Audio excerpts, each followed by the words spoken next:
Donnie and Dolly. The team is supported by ableauctions.ca. Closing your business? We can help.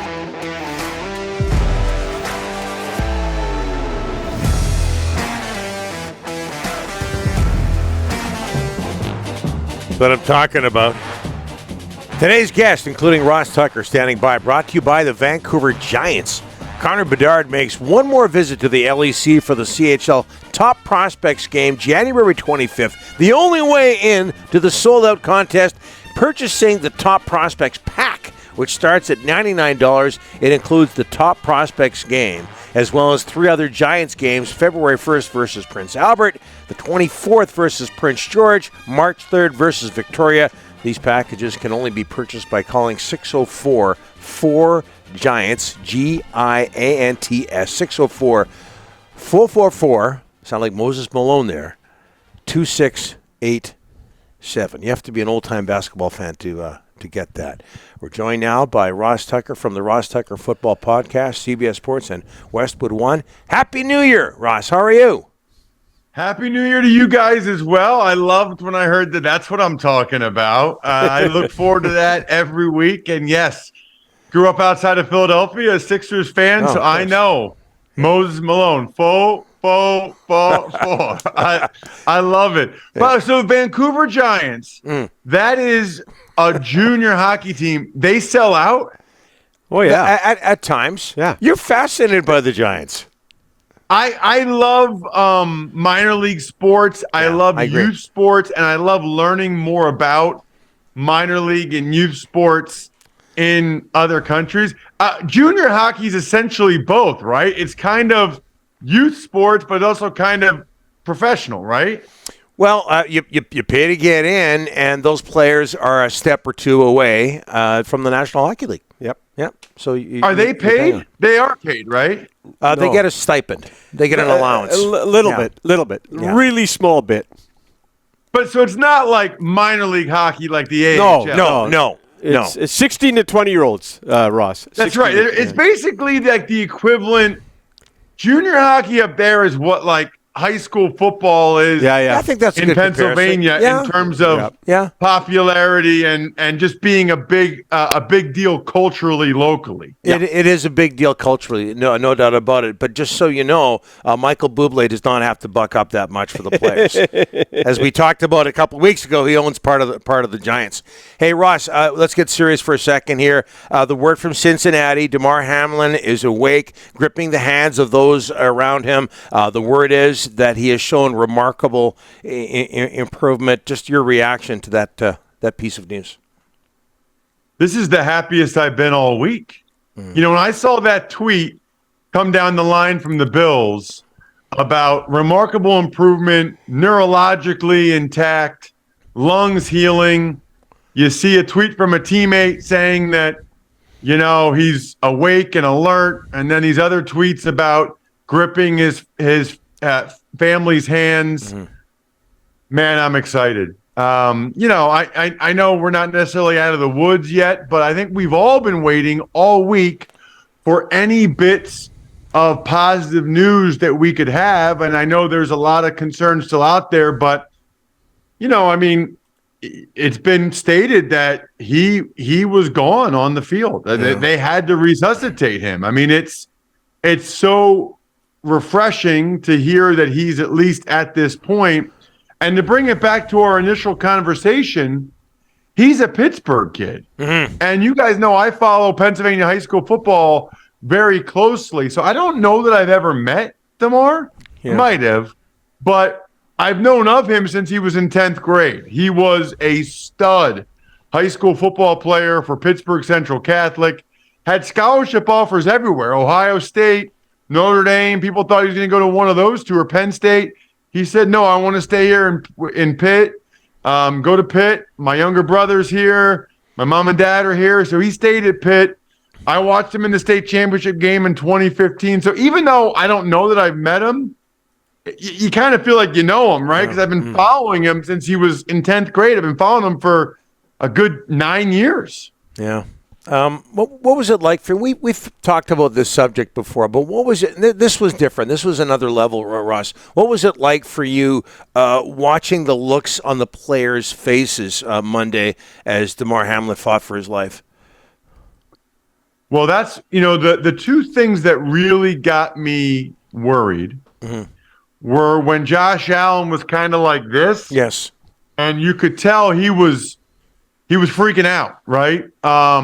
And when Joe Buck said they've been administering CPR during the last two commercial breaks, that's when you knew that it was more than the scope of a normal football injury, right? I think we're all sort of conditioned at this point to the neck and spine stuff and putting them on the backboard, and you're worried, you're being cautious for any type of paralysis or spinal issue, which is what I think we almost all assume it is when a guy goes down and he's down for a while now. But when Joe Buck said that, and I saw the looks on some of the Bills players' faces, especially, that's when I knew something was different here. When I heard the CPR, that's when I kind of knew that they were not going to play that football game again. Hey, Ross, what's the most viable option? I know you've tweeted about this. The most viable option when it comes to a Bills-Bengals result and the standings? Well, they could move everything back and try to have them play next week. I don't think they're going to do that. I don't think the NFL wants another standalone game with the Buffalo Bills playing at the Bengals. I just don't think that that's a look that they want.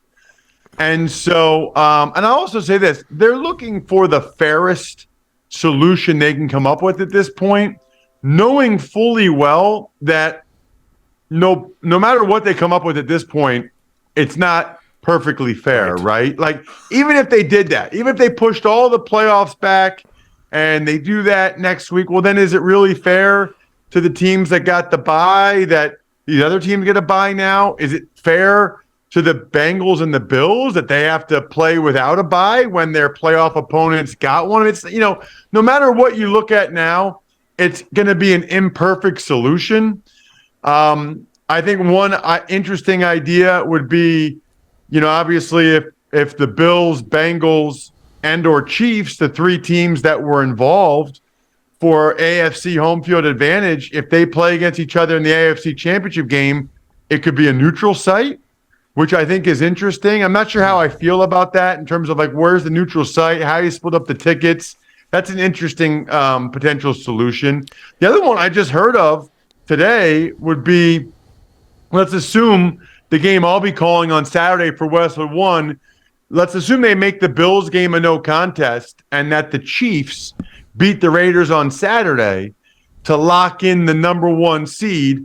Well, then the Chiefs, because neither the Bills nor the Bengals, whoever becomes the 2 seed, didn't get the opportunity to compete for the number one seed, the Chiefs would have to choose whether they want the bye or whether they want home field advantage, which is really interesting, where you're giving them the choice, but they don't get sort of both. They don't get like the double whammy of home field advantage and the bye. Hey, Ross, football is a physical sport, can be brutal at times, size and speed of the players. I saw your video where you talked about you prayed before every single NFL game. Can you tell us about that prayer? Because I thought it was fascinating. I watched it a few times over again. It tells you about this sport. Yeah, and Rick, to be clear here, I am not one of those people that pushes religion or prayer on anybody, right? Yeah. I'm not that person. But I will say most players, and I know myself certainly, you really are very well aware of the potential for serious and or life-altering injury. I was extremely cognizant of that before every game because I grew up with it. I grew up with watching Mike Utley be paralyzed or Dennis Byrd from the Jets paralyzed and other players over the years. So that that's a real thing that can happen. And you're in your 20s, you're living out your dream, you're making good money, you're a professional football player, you got a good thing going. Yeah. there's only one thing that can really change all that. So I never prayed to play better or to win the game or any of that stuff. I just said, Lord, if you can just keep all of us free from a life-altering injury today, like that's all I ask for, because you just want everybody, everybody's wives, you know these people now. You just don't want anyone to have a great life altered tragically. Help me out in the NFC. 3 teams at 12-4. The Eagles at 13-3. Man, how do you pick somebody here? San Francisco is the hottest, 9 straight wins. Who do you see coming out of the NFC here late in the season here, Ross? I will have a much better answer for you to that question next week after I see them this week. Yes. But no, interestingly, I still would go Eagles because I still think they have the best team, the best roster. I do believe they'll beat the Giants on Sunday. So they will get the double whammy we were talking about. They'll get the bye and home field advantage, which puts them at a distinct edge. There's no doubt about it. That makes it a lot tougher to go into Philadelphia and win. That said, I don't love the way they've looked the last few weeks. So I'm very curious to see. We expect Jalen Hurts to be back out there. Yep. Very curious to see how they perform in that environment and how Jalen Hurts performs. I think they'll win the game. I know Eagles fans want them to look good, right? They want to feel like, okay, this is the team we watched all year, and that they kind of get the last couple of weeks out of their system. Ross, one more quickly, if you don't mind. Panthers reportedly interested in Jim Harbaugh as their next head coach. What's your reaction to that? Not surprised. He had a tremendous run of success with the 49ers. He's now gotten Michigan, to the college football playoff back-to-back years. He is a very good, proven football coach. I think most college coaches at this point, with everything going on with American college football, would rather coach in the NFL, where they at least know what the rules are and everybody's on the same page as those. So I think Jim Harbaugh will get an NFL job, and I think he'll go. I don't know if it's the Panthers or the Broncos or whoever, but I think he'll be offered one. I think he'll accept. Ross, as always, great stuff today. Sure appreciate it. We'll talk to you next week. Absolutely. Sounds great, guys. Take care. You bet. Ross Tucker from the Ross Tucker Football Podcast, CBS Sports, and Westwood One.